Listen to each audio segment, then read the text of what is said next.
নবীর সিনা চাক হয়েছে, পৃথিবীর কোন নবীর সেটা হয় নাই। সুবহানাল্লাহ। দুইবার হয়েছে এটা বিশ্বনবীর জীবনে। হালিমাতুস সাদিয়ার বাড়িতে যখন দুধ পান করতে গিয়েছিল তখন হয়েছিল, আবার মেরাজের রাতে হয়েছিল। উম্মে হানির ঘর থেকে চলে সাইয়েদনা জিবরাইল বিশ্বনবীকে হাতিমে কাবায় শুইয়ে দিলেন। এরপর গলার নিচ থেকে শুরু করে নাভি পর্যন্ত বুকটা কেটে ফেললেন, বিশ্বনবীর হৃদয়টাকে বের করলেন, জামজামের পানি দিয়ে ধৌত করলেন, আবার পেটের ভেতরে হৃদয়টাকে ঢুকিয়ে দিলেন। দিস ইজ কল্ড শাক্কে সাদার। উর্দু ফার্সিতে বলে সিনা চাক, ইংরেজিতে বলে ওপেন হার্ট সার্জারি। সুবহানাল্লাহ পড়বেন না? আমাদের অনেকের ওপেন হার্ট সার্জারি হয় না, গলা থেকে নাভি পর্যন্ত কাটা, সেলাই করে দিলে আবার বাঁচে। এটা বিশ্বনবীর সিনা চাক থেকে আবিষ্কার হয়েছে। পড়েন আল্লাহু আকবার। যে সমস্ত সাহাবারা বিশ্বনবীকে খালি গায়ে দেখেছে, উদম গায়ে দেখেছে, তারা বর্ণনা করেছে দুইটা কাপড় মাঝখান দিয়ে সেলাই করলে যেমনি দাগ দেখা যায়, আমরা বিশ্বনবীর গলা থেকে নাভি পর্যন্ত এরকম সেলাইয়ের দাগ দেখতে পেয়েছি। শাক্কুস সাদর, স্পেশাল লাস্ট মেসেঞ্জার মুহাম্মদ সাল্লাল্লাহু। আর কোন নবীকে আল্লাহ এটা দেয় নাই। খুশি না বেজা? আবার উনি হলেন সাহিবুল মেরাজ। উনার মেরাজ হয়েছে, আর কোন নবীর হয়েছে নাকি? কথা বলেন।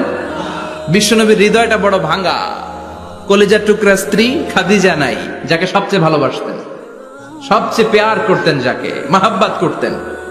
এবং সাইয়েদাতুনা খাদিজার জন্য বিশ্বনবী মা আয়েশাকে ধমকও দিয়েছেন। সাইয়েদাতুনা খাদিজার কথা যখন বিশ্বনবী বলে বেড়ায় মা আয়েশার কাছে, খাদিজার কথা বললে মা আয়েশা বলতেন, ও নবী, কোন জাহিলি যুগে এক বুড়ি মহিলার সাথে আপনার বিয়ে হয়েছিল, মরে গিয়েছে, কবরে শুয়ে আছে। ওই মহিলার পরে কত সুন্দরী সুন্দরী নারীরা আমরা আপনার ঘরে আসলাম, তারপরে ওই বুড়ির কথা আমাদেরকে বলেন কেন? ওই বুড়ির কথা শোনান কেন? বিশ্বনবী রেগে গেলেন। সাইয়েদাতুনা খাদিজাকে বুড়ি বলার কারণে বিশ্বনবী মা আয়েশার চোয়ালটা এইভাবে চেপে ধরেছে। কোনদিন স্ত্রীর গায়ে হাত তোলেননি, শুধু এই একবার খাদিজাকে বুড়ি বলার কারণে মা আয়েশার থুতনি চেপে ধরেছিলেন। আল্লাহু আকবার। আবার বিশ্বনবী বলতেন, রুজিকতু হুব্বাহা, খাদিজার ভালোবাসা আল্লাহ আমার হৃদয়ে ঢুকিয়ে দিয়েছে। আবার বিশ্বনবী দোয়া করলে বলতেন, ও আল্লাহ, ওই কিয়ামতের ময়দানে যেদিন বন্ধু বন্ধুরে চিনবে না, বাবা ছেলেরে চিনবে না, মা তার মেয়েরে চিনবে না, পীর সাহেব মুরিদরে চিনবে না, মুরিদ পীর সাহেবরে চিনবে না, ওই কঠিন দিনে যেন আমি আমার কলিজার টুকরা খাদিজারে ভুলে না যাই। ওই কঠিন দিনে আমি যেন আমার খাদিজারে চিনতে পারি। সুবহানাল্লাহ। তার মানে ভালোবাসা বেশি না কম? সাইয়েদাতুনা খাদিজা ইন্তেকাল করলেন জাবালে হাজুনের পাশে ওনার কবর। যারা হজ উমরা করতে গিয়েছেন দেখেছেন না, মক্কায় একটা কবর আছে, এটা মাকবারাতুল মা'লা। মা'লা, কিন্তু এটারে বাংলাদেশিরা বলে জান্নাতুল মুআল্লা। কি বলে? এটারে জান্নাতুল মুআল্লা বলবেন না, কারণ এই কবরস্থানে অনেক কাফির মুশরিকেরও কবর আছে, তো ওদের কবরস্থান কি জান্নাত হতে পারে? এটাকে মাকবারা বলবেন। মাকবারা মা'লা বা মুআল্লা, আর মদিনায় হচ্ছে মাকবারাতুল বাকিয়া। মুআল্লা কবরস্থান মক্কায়, আর বাকি কবরস্থান মদিনায়। এর পাশে বিশাল এক পাহাড়, হেরেম শরীফ থেকে দেখা যায় জাবালে হাজুন, এর পাদদেশে বিশ্বনবী নিজ হাতে সাইয়েদাতুনা খাদিজাকে কবর দিয়েছেন। কবর দিয়ে সবাই চলে যায়, বিশ্বনবী যায় না। দাঁড়িয়ে দাঁড়িয়ে কাঁদতে লাগলেন। সাইয়েদনা আবু বকর বলে, নবী চলেন ঘরে ফিরে যাই। বিশ্বনবী বললেন, তুমি যাও, আমি যাব না। যেই মহিলাটাকে এইমাত্র কবর দিলাম সাধারণ মহিলা না, আমার বিপদের দিনের সঙ্গিনী খাদিজা। আজীবন আমাকে ছাতার মতো শেল্টার দিয়েছে, সমস্ত সম্পদ আমার পায়ের সামনে বিছিয়ে দিয়েছে রে আবু বকর। তোমার মনে চাই ঘরে ফিরে যাও, আমি দাঁড়িয়ে থাকবো। এখনই খাদিজার কবরের 3টা প্রশ্ন করা হবে। আমি খাদিজার পক্ষ থেকে 3টা প্রশ্নের জবাব দিয়ে তারপরে ঘরে ফিরে যাব রে আবু বকর। কি প্যার করতেন! সাইয়েদাতুনা খাদিজা ইন্তেকাল করলেন, চাচা আবু তালেব ইন্তেকাল করল। দাওয়াত দেওয়ার জন্য বিশ্বনবী ওই তায়েফের ময়দানে গেলেন। তায়েফের ছেলেরাও পাথর মেরে বিশ্বনবীর দেহটারে ঝাঁঝরা করে দিল। বলেন ঠিক কিনা?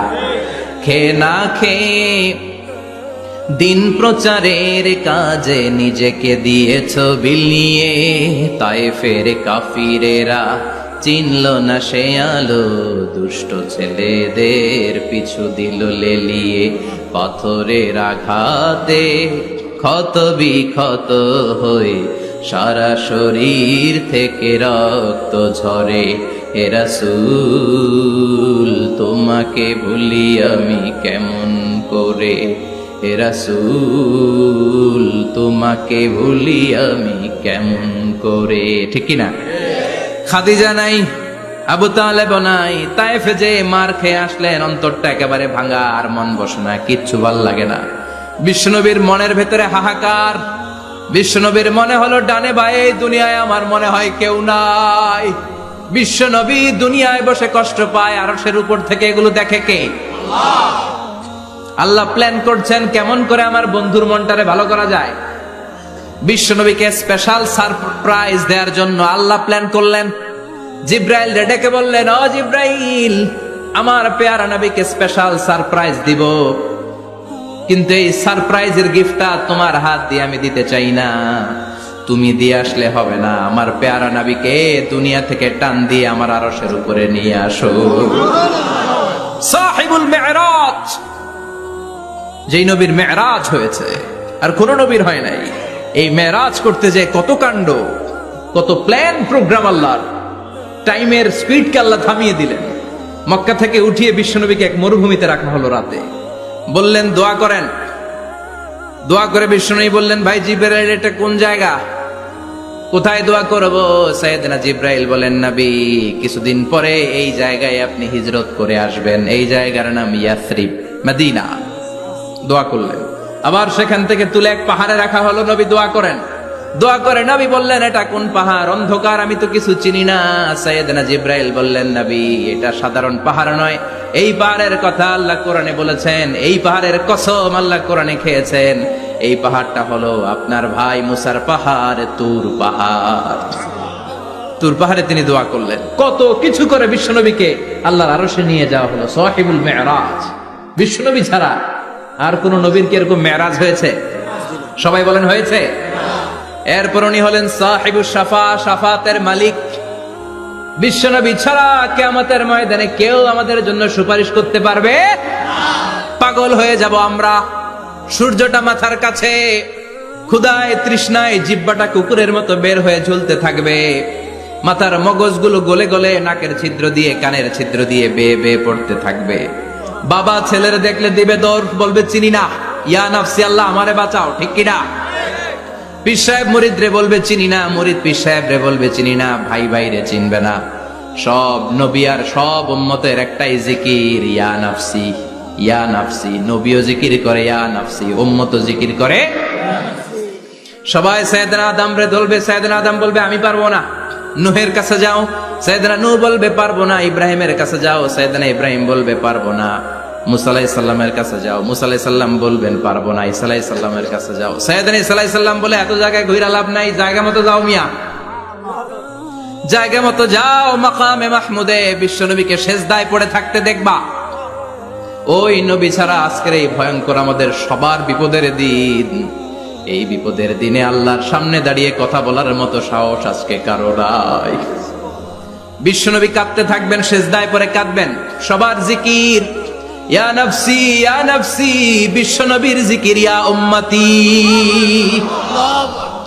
কাঁদতে কাঁদতে নবী আমার বেহুশ। সবাই বিশ্বনবীর চারদিকে দাঁড়িয়ে থাকবে গোল হয়ে। আমার নবী মাকামে মাহমুদে সেজদায় পড়ে থাকবে। বিশ্বনবীর কান্না দেখে আল্লাহর সহ্য হবে না। আল্লাহ বলবে, না নবী, ইরফা রাসাক, মাথা উঠান, আর সইতে পারি না। সাল তোতা, এবার চান, কি লাগবে আপনার, সব দেব। ওয়াশফা তুশাফা, যার জন্য সুপারিশ করবেন তাকেই জান্নাত দিয়ে দেব। বিশ্বনবী বলেন, লিকুল্লি নবিয়্যিন দাওয়া মুস্তাজাবা। সব নবীর দুনিয়াতে একটা স্পেশাল দোয়া ছিল, এটাকে বলে দাওয়া মুস্তাজাবা। এই দোয়াটা করলেই কবুল করে নিয়েছে কে? সব নবীর ওই দোয়াটা দুনিয়াতেই করেছেন। শুধুমাত্র কেবলমাত্র বিশ্বনবী তার স্পেশাল দোয়াটা আজ পর্যন্ত, এখন পর্যন্ত করে নাই। বিশ্বনবী বলেন, ওয়া ইন্নী আখতাবিউ দাওয়াতি শাফাআতান লি উম্মতি ইয়াউমাল কিয়ামাহ। আমি আমার দোয়াটা আমি আমার স্পেশাল সাপ্লিকেশনটা কিয়ামতের দিন কঠিন মুসিবতের কালে তোমরা যখন বিপদে পড়ে যাবা, আমার স্পেশাল দোয়াটা ওই দিন করে আমি তোমাদের সুপারিশ করে জান্নাতে পাঠায়া দেব। সাহিবুশ শাফাআহ, বিশ্বনবী ছাড়া কথা বলার মতো ক্ষমতা, স্পর্ধা, সাহস সেদিন কারো থাকবে না। চিৎকার করে বলেন ঠিক কিনা? বিশ্বনবীর ভালোবাসা যেন আমরা অন্তরে রাখতে পারি, তুমি তৌফিক দাও। বিশ্বনবীর